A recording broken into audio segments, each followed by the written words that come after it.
Let's get started. Let's automate SMS for Pipedrive activities created on specific customer replies. First, we'll set up HelloSend.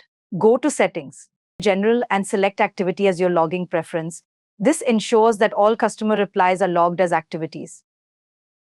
In my case, I need to automate the SMS to my customer's reply who requested for appointment reschedule. Next, head to Automation Webhook and create a webhook URL. Give it a friendly name and select the person module.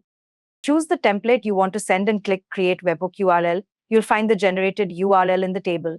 Now let's move to Pipedrive.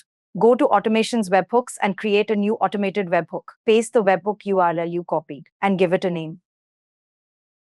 Create a new automation with the trigger event set to activity added. Specify the conditions. Select activity type as HelloSend SMS. Activity subject is HelloSend SMS received. An activity note contains the word reschedule. Add an action by clicking the plus sign. Select webhook. Choose the webhook we created now. Select post method. In key value, add selected ID. Person ID, that is person module's ID, and add person module. Finally, activate the automation and give it a descriptive name. That's it. Now, whenever an activity is created that matches your specified conditions, an automated SMS will be sent to the customer based on the template you created. Book a slot with us using the link in the description, and we'll guide you through the messaging channel setup. Happy texting!